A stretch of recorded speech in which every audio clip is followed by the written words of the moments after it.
Hello, book besties. I'm Albie.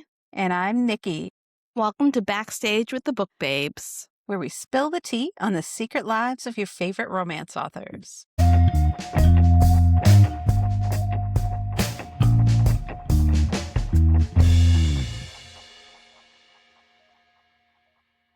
We've got a fantastic sports author with us today. Can't wait to introduce her to you. But first off, what have you been up to, Nikki? What have I been up to? I feel like we just talked about everything the other day because we recorded the episode, just the two of us. And I'm like, I think I've shared my entire life, but I don't know. So maybe just something was I went to the pet store today to get cat litter for Simon.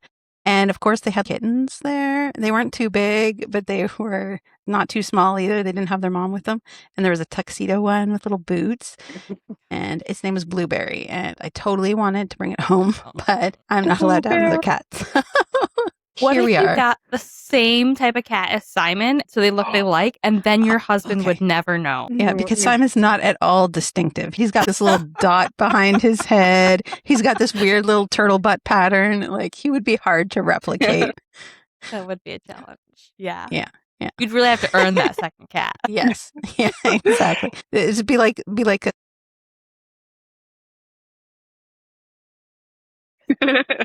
Exactly. on him. Perfect. I don't think it would work. How about you? What's going on with you? Yes, it's similar. Like we just talked, so I just gave everything away.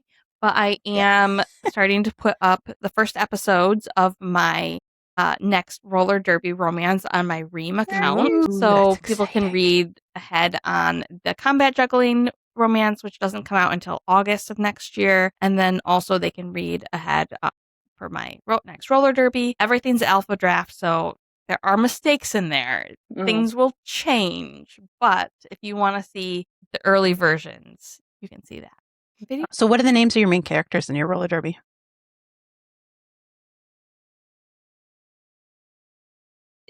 Okay, here's the situation. So the girl's name is Daphne, and she's a speed puzzler, but her name is Daphne because I grew up listening to Daphne Loves Derby. And so obviously she has to love roller derby. So that's why I named her Daphne. And then the guy is the coach from book 1, The Wrong Roommate. So okay. Yeah. That's nice. So it's like the best friend and the coach. And then the third book will be the coach's best friend and somebody else. And then the fourth book will be the lumberjack crush that Sarah had from book 1. So he's going to get his happily ever after too. Nice. We're going to get a lumberjack. Yeah. Love it. Oh my God. And he does the lumberjack competitions. Yes. Yeah. It's funny though, because we always talk about how some of that's really fun to watch, but where were we? Maybe when we were in Ottawa in the hotel, this lumberjack competition came on the TV. I think we were at a restaurant, but we were in Ottawa. But they were just cutting a notch into the tree, sticking like a platform into it, and then climbing up on that thing, and then doing another notch, and then they had to climb up higher, and then they had to cut the top off. It was pretty weird. But then some of the guys were falling off. Their things weren't in. Oh no! I was like, this isn't as sexy as I was hoping for. But these are the guys sports I watch. Yes, I will watch the weirdest sports. I'm not going to watch NASCAR. I don't usually watch hockey. I don't watch baseball. If you put something that I wouldn't normally see on the screen, I will just be wrapped with attention. Yeah. And I have seen some competitions where I was like, oh yeah, okay, that's good stuff. But this one was a little bit. Have you seen the TikTokers, the TikTok guys who just chop wood? Yeah, the lumberjack TikTok. Yeah, lumber talk. Is that what it's called? One in mind. I can't think of what his name is, but I'm sure we've all seen him at some point. We've seen the same one. Yeah. Yes. Oh my gosh. But anyways, there's we're getting also distracted. a woman who does it. Oh yeah. Okay. Oh, that's fine. That's fine. Reel it back. This is what happens when you put Nikki and I in a room. We just start talking, and then an hour later, you'll be like, hello. Yeah. That's fine. I love it. But when we recorded on Saturday night, I said to my husband, okay, it could probably just be an hour or so, like 2 hours later. Like, we should stop. And we only stopped because it shut down on us. Mm-hmm. Oh, God. It's true. I guess that's the sign. That's a sign. Time to have it pop out. I love that though. No, it's awesome. Oh my gosh. Yeah, that's good. Anyways, so that's what's going on with us. But now we are very excited to introduce to you TD Lua, a sporty book babe. Welcome to you, TD. Hello. Hi. Thank Welcome you to so our much chaos. for having me. I love it. I love chaos. I thrive in it. So thank you so much for having me. I'm so excited to talk everything books and life and author things. I'm so excited to chat with you guys. Yeah, Amazing. we're glad to have you on. Thank you. So you do hockey romances. Can you tell us a little bit about them? Yeah, so I actually have them right here with me. I came slightly prepared. So this is my first series, which is the Ballad U series. And the actual name of the series was inspired by the Ballad of Songbirds and Snakes, which is a Hunger Games book. It's one of the prequels. I absolutely love dystopia. So this starts with Liam and Lottie, and Chiral and Marina are scoring chance, which it is chiral. It's a chemistry term. I was at one point trying to figure out what I was going to do with my life, and I took a biology class and I heard the name chiral, and I was like, that's a book name. So I kept it and I saved it because my husband and last name are some that. And then this is Lila and Phoenix, but he goes by Nick. So I have the Ballad U series out right now, and then I also have Snowed In with number 25, which I wouldn't fully classify as a whole sports romance. It's more like he just hockey, and that's just part of the storyline. So it's not the driving force of the book. But yeah, so I have those 4 books out right now, or 3 books and a novella. And then I am currently working on my next series as well. Ooh, nice. Yeah. That's exciting. Thank you. So they're obviously interconnected because it revolves around the team, but can they be read out of order, or what do you recommend? So I'm a stickler personally when I'm reading books. I like to read things in order because I'm one of those person like, what if there's an Easter egg and I don't know about it? But I do believe that you can read these out of order. I think there's enough details about all the characters that you wouldn't feel completely lost. I think, and I say that, but then I also say this, the only thing that might be a little bit of a mishap is the end of scoring chance really does lead into breakaway. So I think if you were to miss that, you wouldn't actually miss definitive details, but you would kind of just miss a little bit of the fun that's about to happen. So I do think they can be read as standalones. I just always think it's preferred to read series in orders. That's just kind of my own personal preference. And then Snowed In with number 25 is a next gen. So not any direct characters from the Ballad U series, but it's someone's daughter's best friend. So yeah. Nice. Love a next gen. Yeah. I do too. Yeah. So how spicy are your books? Like on a scale of 1 to 5? I know it's subjective, but yeah. I was gonna say I always feel like it's hard because I think that there can range from like 2 to a 3. There's definitely some really good spicy scenes in there. You know, they like to be fired up. You know, there's definitely things of that sort. But, you know, when comparing to maybe other books that are out there, I would think most readers would agree a 2, maybe pushing 3 in some spots. Nice. I think that makes sense. Like, yeah, it depends on what you normally read. Like, if you're normally reading really dark, smutty, delicious books, then you're like, oh, well, this is a lot lighter. But then if you normally read a lot of really like contemporary, you know, fluffier romances, which are fantastic, you might be like, oh, it's a little bit spicier than. Yes. No, I agree. Yeah, because I remember the first time I read a dark romance, I was like, oh, I've been so wrong about my spice scale. I'm like, those all go out the window. But right, it is subjected to genre, and I think just to individual readers. Yeah. And I really think like it's just a whole different genre, so you can't really compare them. You can't compare a spicy scene in a dark romance that gets really into some, you know, knife play or things like that to a contemporary romance, even if they get into some kink and things like that. It's just not the same, right? Yeah. Definitely. I just even think different writing styles too go into it. Exactly. Yeah, for sure. So when you started your series, did you have it all planned out in advance, or did you write one book and then realize, oh, I need to write some more in this series? Yeah.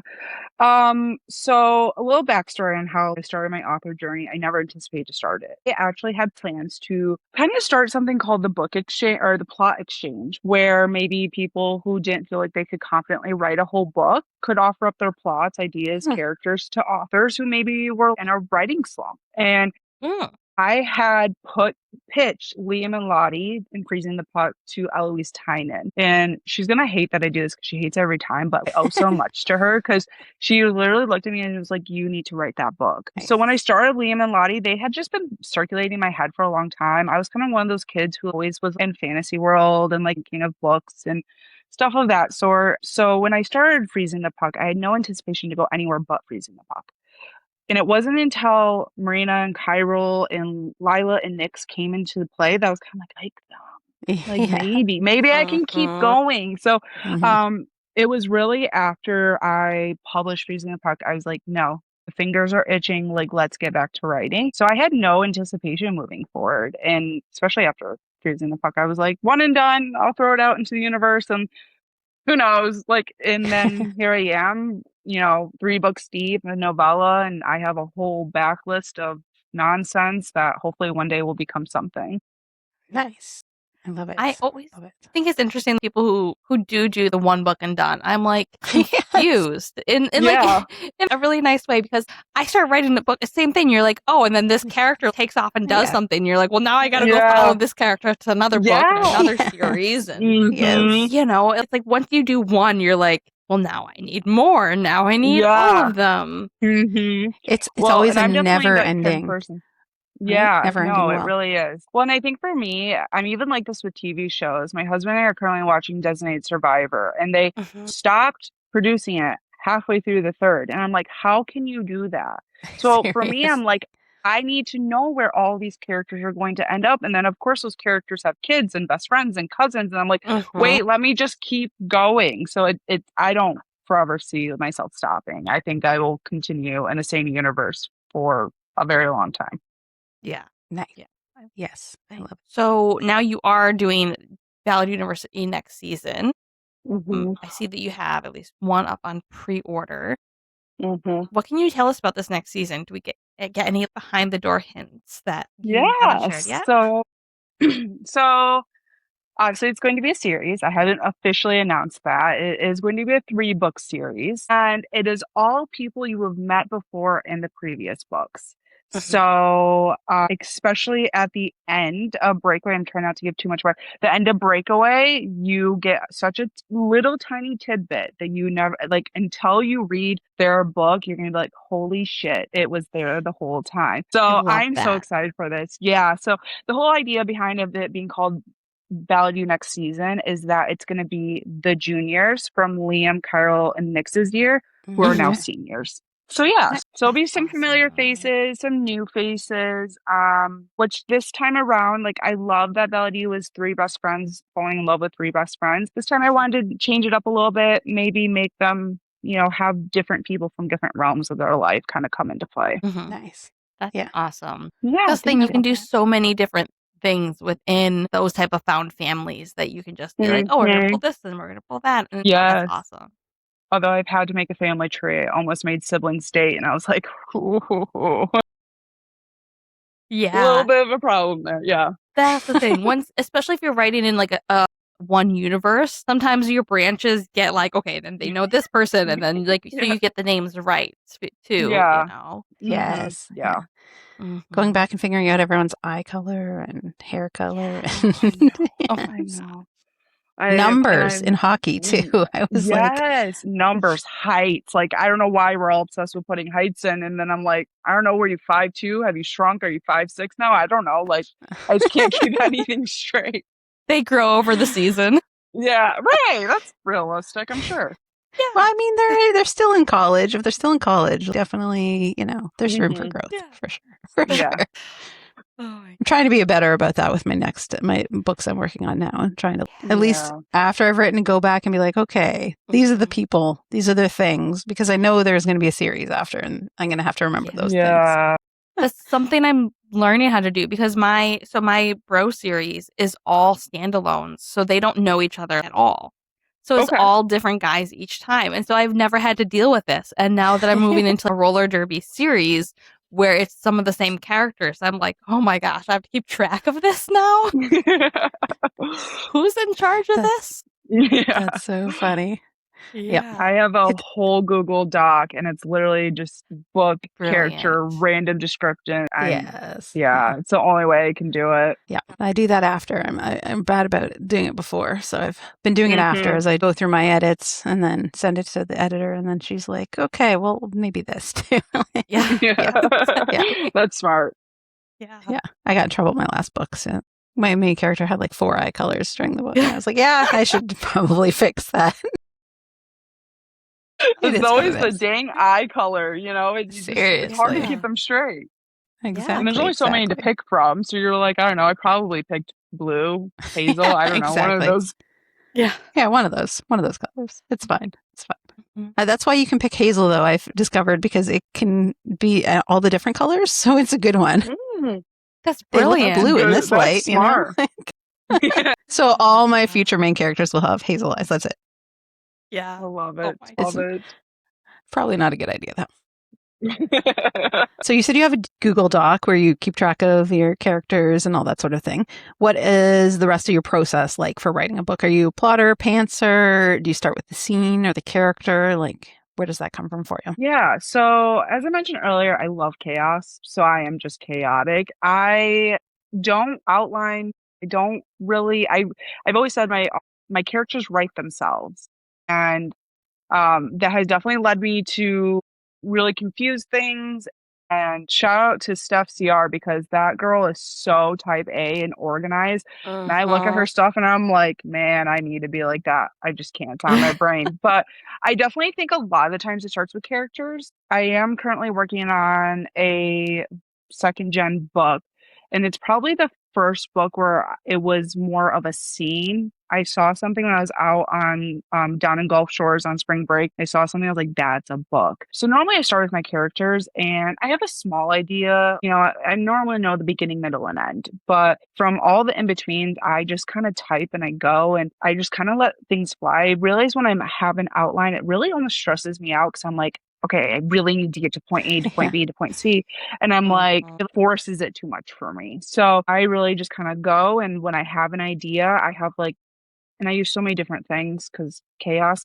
Like I have on my notes app on my phone, I have just all these random things. And sometimes I go back and I'm like, what are you talking about? But like in that moment, I thought it was a great idea. It needed to be somewhere and something for someone. I don't know. But so definitely chaotic. It leads to being difficult with timelines, though. And that's something I struggle with. My editor is currently like, hey, girl, you gonna get that manuscript? I'm like, maybe soon, hopefully. So, yeah, I feel bad for anyone who works alongside me, because they really help stay focused and stay spot on with things. Yeah, I definitely get that. My editors actually made me a timeline of like, she's like, okay, for these 2 weeks, you're working on this. For these 2 weeks, you're doing this. And she really broke it down for me. So that way, because I was having the same problems. Yeah. Of like, deadlines, what are those? I'm not doing. Yeah, no, same. Yeah, that's a good idea, though. Kind of like giving yourself mini goals to work towards. Yeah, definitely. Yeah. Definitely. Love that. So I know you're chaos, but do you have a ritual within that chaos for when you actually do sit down? Do you need a certain setup to get into the writing flow? Do you need music? Do you need coffee? Like, what are we thinking? Yeah, so I love sitting down. I am a huge Noah Kahan fan. I love Ed Sheeran. Like, those are kind of my vibes I listen to when I'm writing. Unless like I make an official playlist, which I try to do for each book. Once I have that established, that's like on repeat while I'm writing. Love iced coffee. I live on it.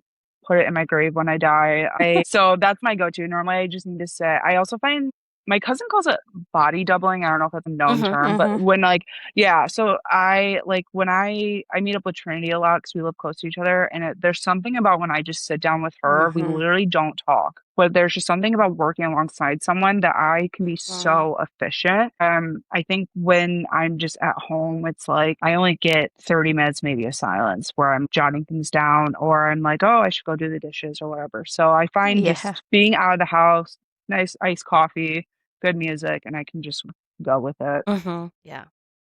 Agreed. Yeah, definitely. It's easier when you can get away from your space of the home chaos. Home chaos Yes, needs to be yes. separate from author chaos. Yeah. And I think if other people are working too, it makes it feel more like a job. Like I came in here, we're doing a job. They're working, so I'm working. Like they can see my screen, Yeah. so I'm not on Facebook. I'm not doing all my socials. And Yeah. 100%. Yeah. So true. So true. So in between everything you're doing, because you're working and you're writing and trying to fit everything in, do you have any processes for self-care or taking breaks so that you don't burn out while writing and marketing and all of the Yeah. other things that go along with authoring? Yeah, I definitely, especially when it comes to marketing, I think we all know, and Albie, we talked about this when we met up last time. Things are really hard for authors right now and the engagement. So, it not only is it burnout, but it's just also the mental load of it all and feeling very often discouraged. So I try just to step away. I'm very thankful to have a great team of a content creator and a PA who help take care of most of those things. But my favorite way to decompress is I love coloring right now, like with the alcohol markers.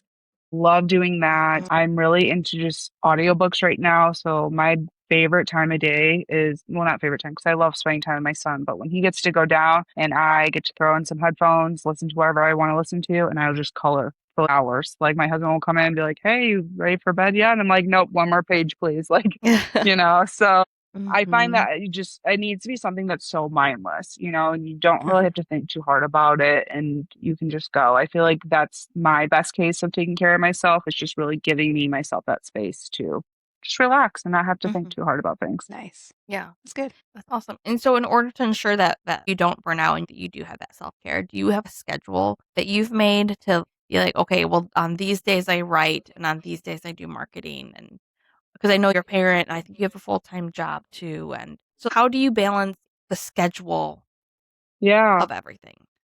Yeah. It's hard, right? I also go to school full time for my master's in social work. Yeah. So, which right now I don't have an internship, but during the year I do. Honestly, I think it's just the drive. I feel like that sounds so cliche, but I grew up in not the best home life, and I really was like, I want to make something of myself and for my family. So I just keep telling myself, right now it's hard. Right now it's going to be hard. I have one more year left of school, and then hopefully I'll get a job within my field. I mean, social work, so I don't foresee that being too challenging. But I just tell myself every day that I wake up and like it's gonna be hard, but it's for a better tomorrow. So I mean, as far as schedule goes, I really try to write whenever I can. So like on my lunch break, sometimes late at night. Weekends are obviously great. My husband's home, my son is home, and we have a really good established routine between the three of us. And honestly, my husband is such a gem. Like Ryan is my saving grace because there's so many times where I was like, I don't think I can do being an author anymore. I don't have it in me some days. And he's like, but it's the one thing that you can definitively say you absolutely love outside of your family. Like being an author for me, I'd love for to become a full-time author. Absolutely. Like what a dream that would be for me. But right now it's really just an escape. Like I get to write these words, put them out into the world. And yeah, it's a heck of a lot of work, but it's just something that brings me so much joy and has brought me such a beautiful community and people I get to talk to and build relationships with. I mean, my schedule's chaotic. I don't sleep as much as I probably should. Get through the hard now to be better tomorrow. It's just kind of what I remind myself. Yeah, that's awesome. For sure. Yeah. Thank Are you. you also working on the mindset as well? Because I see a lot in the author groups and a lot of the conventions I go to where they're talking about the mindset as well of like, when having come from a family that's also didn't do as great with the raising and the money situation, it's intimidating. Like I was sitting in a meeting right before this when we were talking about like having big figures coming into our organization, and it was terrifying a little bit to like be Yeah. successful. Are you doing anything to help with this mindset of like it's okay to be successful and it's okay to have this money at some point? Yeah. Right. I think being a mom, that's such a drive because my biggest goal is to ensure that my son can have anything and everything. So I think when it comes to the author world though, and I've never really know how to like, communicate this without it sounding either negative or whatever, but like I don't ever foresee myself being able to retire doing this. And I think that's just something that I have almost like drilled into my brain. And I guess I've never given myself the opportunity to be like,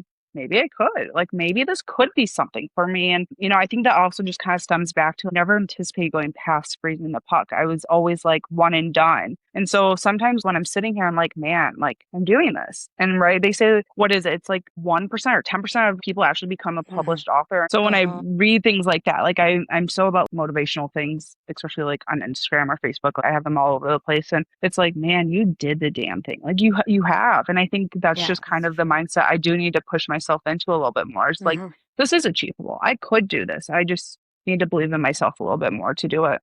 Yeah. Yeah. We can do buddy reads to help each other with that. Love it. Let's do it.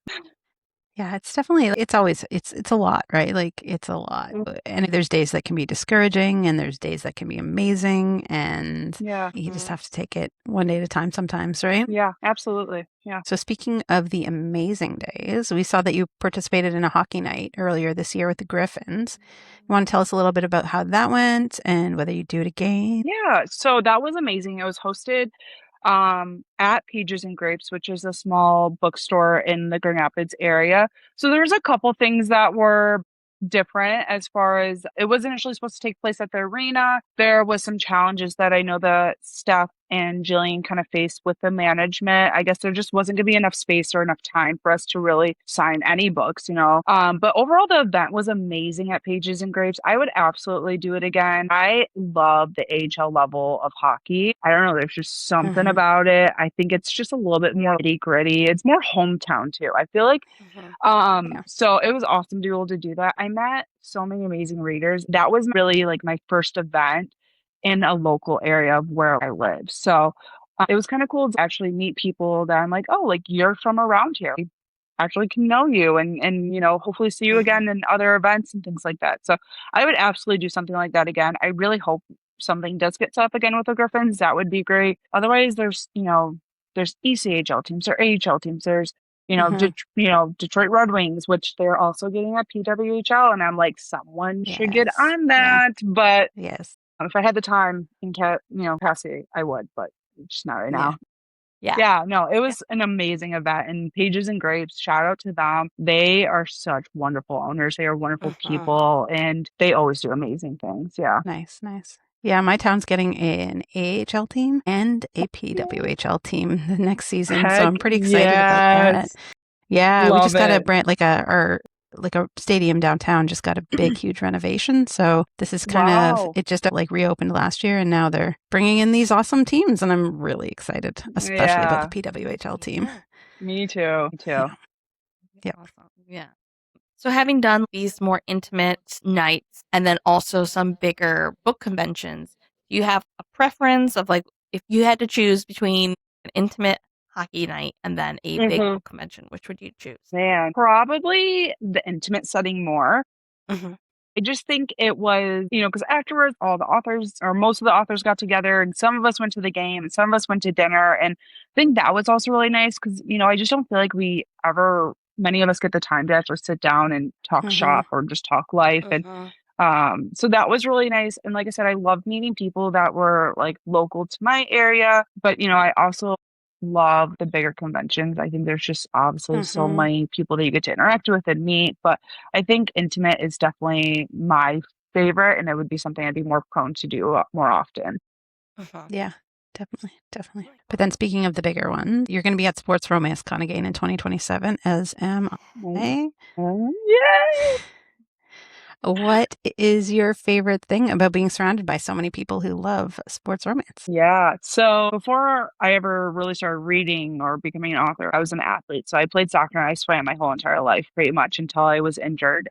So even if there's people who are there who just love the genre, right? There's just something that I find so similar in being an athlete and then being an author where it's just like people are so excited to be around each other and, are cheering each other on. And I think that's what I just loved about Sports Romance Con specifically is that you're around people and a lot of readers are fans of sports now, right? Or have been. And so it's nice that you kind of get to like talk books, talk sports. In our household, we absolutely love a lot of sports. Like we always have something on the TV. And so I think I really love that aspect of it. I think sports romance is just growing and it's huge now.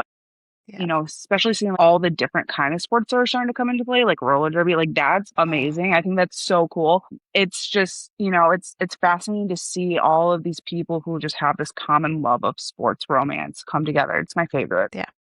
That's why I'm starting to plan a sports romance event here in Canada next year. Yay! Yes, which we're Let me all very know. excited about. I think you signed up on our Yes. interest form actually, but I probably did. yeah, we're working out starting to look at venues right now, and that's exciting. Awesome. Yeah. Good. But I That agree, is it's so just a great community, right? Mhm. Yeah. Yeah. I mean, Just yeah. the vibes are fantastic. Yeah, Mhm. absolutely. Absolutely. Yeah. I think I even mentioned it to several people afterwards after SRC last year of coming back and being there was just like I felt a really safe space for me Yes. at least, you know. It was just lovely, you know, It having was. everyone there. Yeah. And that's something Except I for think yeah. yeah. Oh yeah, because Nikki, you didn't go that year, right? No, I I missed didn't you, go. Or were you Nikki. supposed to? I know, I can't. I ended up Are you canceling, the but one who sent the man to my hotel room? maybe I'm not saying. She sent me to your Yes. table. I don't know if I you said, remember that. Yeah. oh When yeah, I got checked in at the hotel, I went up to my room. That they gave me my key card, and I'm like, "This is the hotel, not the convention. It's the hotel." I went up to the room, and I opened the door, and like, there's some clothing on the shelf, and I was like, Oh, I remember. "Hello." A very nice man was in there. Luckily, he was clothed, and he was very understanding about it. But I was like, they gave me this room. He's like, well, I'm in this room. I'm like, I can tell. So we together walked down to the front desk and sorted it out. But I won't take credit for sending the man to your room, but I definitely did contact everyone I knew and be like, "Hey, talk to Albie, make friends with her. yeah, She's sad that I'm not there." Mm-hmm. it was. Oh, yeah. Yeah.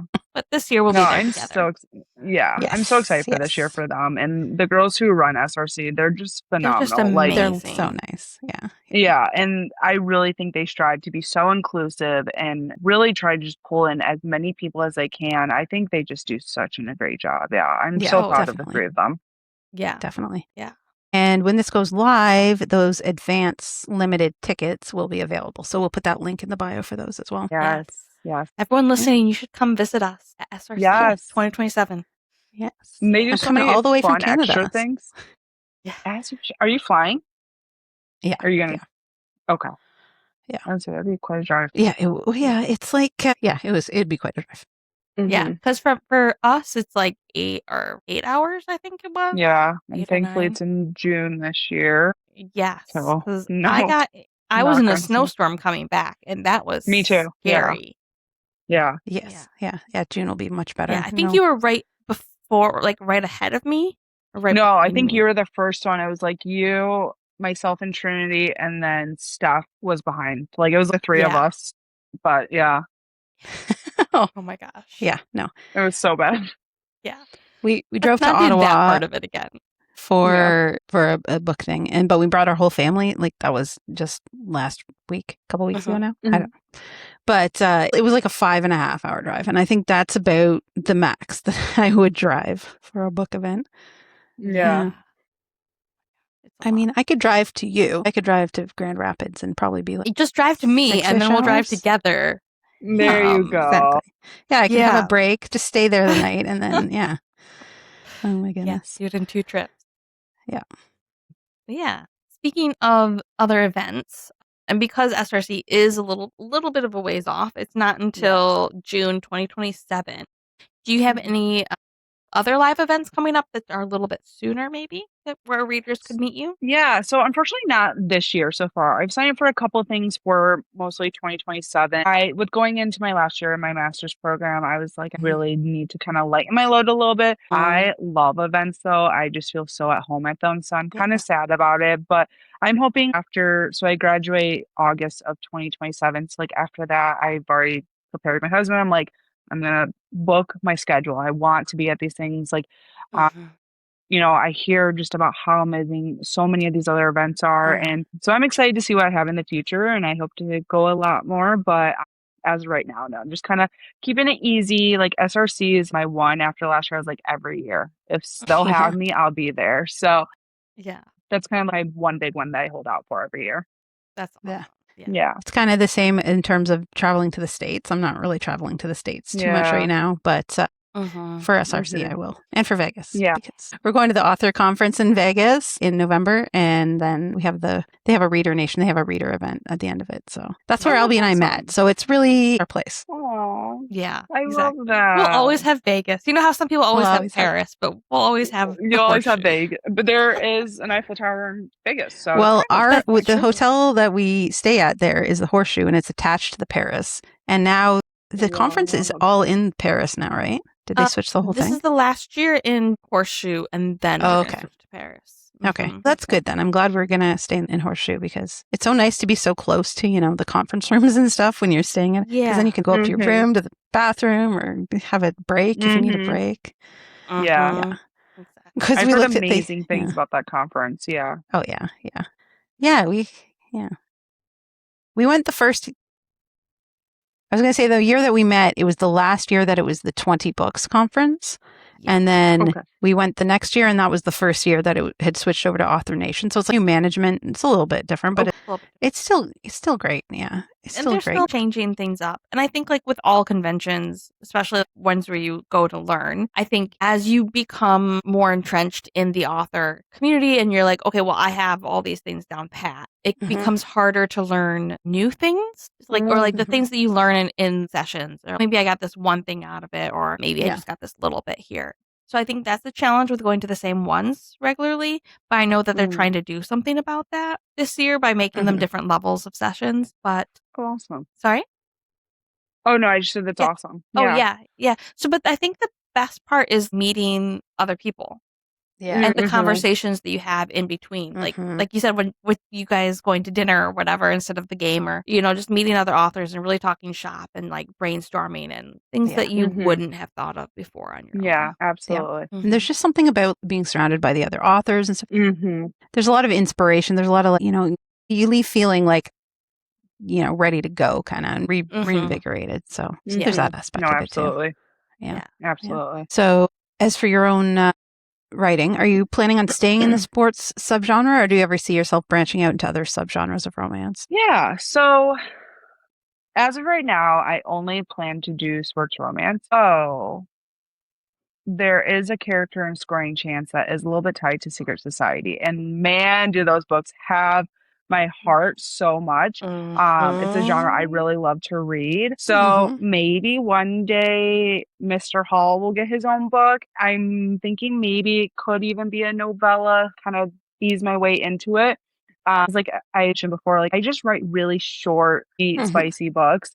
So when anything takes a little bit more from me, I get a little nervous, right? Dystopia would be something I would absolutely love. I just don't know if that's something that's in my wheelhouse per se. But for right now, I plan to stay in sports. It's what I really love and enjoy reading and also listening to and writing. I think that's where I'll be for the next couple of years. At least that's like what my timeline is. My very tentative, loose timeline that I have. Yeah. Well, you got to finish your next gen one, right? Yeah. Yes. Obviously. Do you think any of those will lead into other sports besides hockey? Yeah. So the book that I'm writing that's inspired by my vacation to Gulf Shores, I really want to tell you the title. I can't though, but it's one of my favorite books I've come up with in a while. He's a swimmer. So I think that's where it's also like sports romance can get a little sticky because he is a swimmer. It does play a little bit of a factor within the story. So I also list it as a sports romance, but it's not the driving force of the book, right? It's him being a swimmer doesn't really affect anything too much within the story. But that's also an homage to my past swimming days. I did swimming in my off season, and it was a sport that I kind of just started for shits and giggles, and then I actually really end up loving it. So I plan for that. I have a couple soccer books coming. One where the female main character is a soccer player, one where a male main character is a soccer player. And I also want to get into different parts of sports romance, like a physical therapist, sports medicine, coaches. So I've got quite a few things down the line that will kind of keep me within the realm of sports romance, but also kind of take me right out of the player, just as a player. Yeah. For sure. I love soccer. That's awesome. That's exciting. Me too. So with sports romance being so popular, a lot of books and sports romance especially are being made into TV shows or movies, series. If your books were picked up, do you have a dream cast or director? Do you picture any of that in your head? So not something I thought about too often. But of course, like, when I'm making Pinterest boards, it's just my little inspiration. I always kind of look for certain people. I think if I were to have to pick a director, I don't know many, but I think I think her name is Jennifer Arnold, and she does like the XO Kitty series on Netflix. I Yeah. think she Nice. also did Emily in Paris. And Mm. I don't know, I think I really love those shows. I've seen a couple other things that she's done, and I think they're just kind of like my vibes of like kind of loose, fun, happy, but like touch on the serious things. So I think she would be an amazing director. When I see Liam from Freezing the Puck, I always see like Jacob Elordi. I don't think I'm saying his last name right. Gotcha. But yeah, just kind of that tall brunette. He kind of gives me his vibes. And then blonde, very important, blonde Tom Bliss would be kind of who I would see for Chiral. But I would want like blonde Tom Bliss who plays President Snow, and then Alex from The People We Meet on Vacation, kind of almost combined a little bit. And I think that would be Mm. Chiral for me. So Nice. but I don't think I really thought too much of the women in my books as far as who I would cast. I think because I don't know, there's something about those girls in my books I'm like so protective over. I don't know, I can't even think about who I would want to compare them to. Yeah, because I think for me in those situations, it wouldn't obviously just be about looks. It would be about my characters and like who would really be able to, support their, their journeys. Because I think the women in my books definitely carry a lot of the weight of the challenges that they face, and that is a lot of what the plot is surrounded around. Like Lila struggles with borderline personality disorder, and then Marina has struggled with losing her parents and things like that. So it would be so important to me to find people who would be able to embody those emotions and those feelings. Yeah. For sure. For Yeah. sure. Yeah. I love that. But I love that so many series and movies are coming out, and like so amazing for those authors, so amazing for our community, because I eat them up. Yes. I watched Off Campus all in one sitting. Albie and I have been watching it working together on and then filming, like streaming live to talk about it. But because we've been so busy, we only watched 2 or 3 episodes so far. 3. We're at the end of 3 where she asked that question of him. Yes. And then we got wildly we're just busy. sitting there. And I'm like, when are we going to watch this show? Because I need to know what happened. Yeah. The biggest cliffhanger. Yeah. And Nikki just leaves me there. I'm sorry. No, It wasn't just me. You were wildly busy too. I know. I thought about cheating on you and just like watching it, but I didn't. How dare you? It was really good. I thought about it, but I didn't. She didn't. Out. You're out of the podcast. I'll just cut your track. There's now only one book, babe. Yeah, exactly. There can be only one. Never. Oh I would my never. God. Yeah, but yeah, I love the shows, and I watch the shows, and then I'm like immediately like, okay, well, I want to go back and read the source material too. Yeah. You know, I know some people are very particular, like they have to read it before they watch it, but sometimes I am, sometimes I'm not. I haven't read the Heated Rivalry books yet, and I really feel like I want to, but I just... Same, I really want it's hard. to. Yeah. Neither of you? No. The audiobooks are amazing. Okay, that's what I should do. Yes, I should do the audiobooks, because it's the only way I can read right now. You know, it's hard. I can't actually sit and read it. Washing dishes or working whatever. and writing and you're studying, like you're at school. I can only imagine that's a lot. That's a lot for sure. Yeah. Okay, no, that's a great idea. Okay, fine. I'll audiobook them. I didn't listen to my first audiobook until I was on the way to Sports Romance Con, because I don't listen to music in the car. And so I was like, I'm not going to drive 8 or 9 hours in silence. Right. I have to make use of this time. And so I have a whole bookshelf here of books that belong to a friend that I'm storing for her for the last 5 years. And I'm like, I'll read them and give them back. So I'm slowly like taking them off myself and giving them back to her. She's been in her house for several years and I'm still storing them for her. Your books are ready for you? I love that. Yeah. Amazing. Exactly. Oh my God. But so we were talking a little bit about success earlier and how to have that mindset. What would you define success as, or that you've made it as an author that's not monetary? Man, I feel like it's such a great question, but I think it's so hard to also figure it out. For me right now, like my biggest goal that I would like to achieve too is be on some kind of bestsellers list, right? And I think if that happens, you will see me sobbing and crying and I'll be like, I did it. Which, and so many people have reached that milestone. I'm so proud of so many of authors who have. I don't know. And I think that, or maybe like I just saw on Threads that Candy Steiner got noticed at a No Con concert. I'm like, that could be kind of cool for someone to come to me, look, I read your book. So I feel like those like moments would be really awesome for me, you know, especially when you're just kind of out in the wild and not at a book event or something. I think that would be kind of like a moment I'd be like, man, like, wait, someone knows my books. Like that would be an amazing feeling. So I think those are kind of my two things that would make me feel like I made it. But yeah. Nice. Well, that's good. For sure. I still pause book videos that people are making just to see if my book is in the background. Yes. I know, me too. Yeah. So I did it in my recent release. Somebody wrote that I'm one of their favorite authors in their review, and I was like, okay, I can die happy now. I love that. Yeah. So that was that. Right. It's just like those moments. Yeah.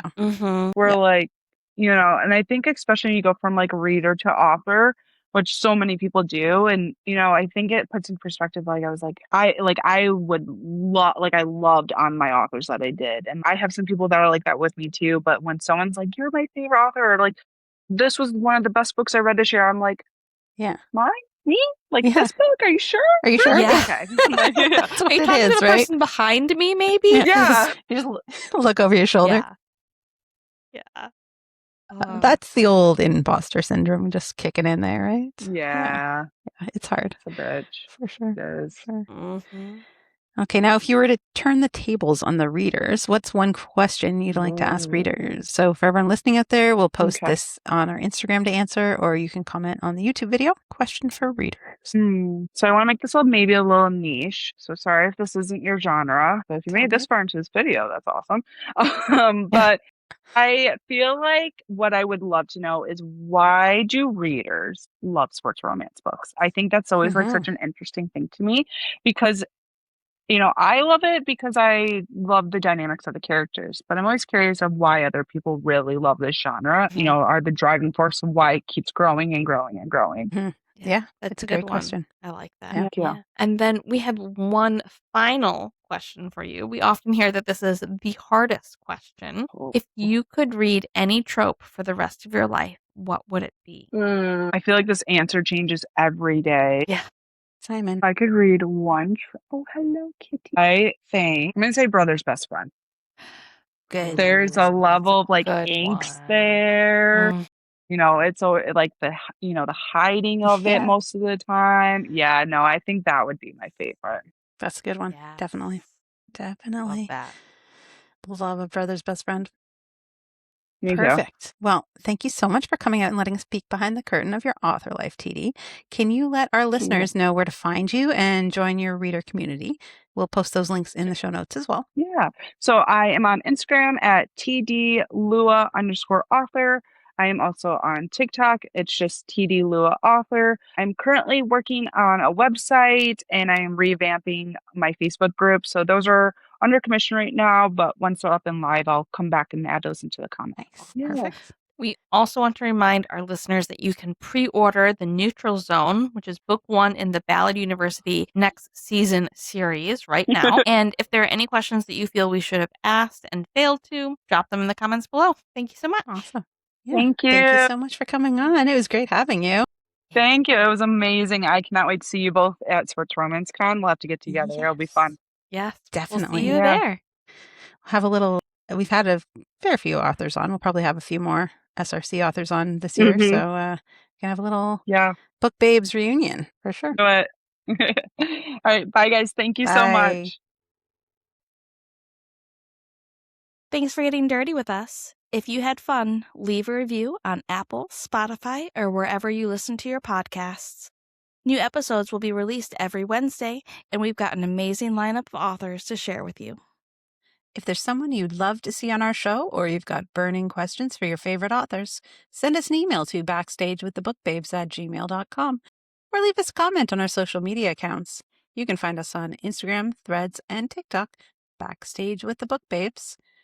Links and applications for authors to join us as guests are at linktree/Backstage with the Book Babes. You can follow me, Albie Blake, with that handle on social media, specifically Instagram and TikTok. You can follow me, Nikki Jewell, and learn about my books at authornikkijewell.com. I'm also on Instagram, Threads, and TikTok at NikkiJewell_books. Thanks again for joining the party. Keep turning those pages and keep it spicy.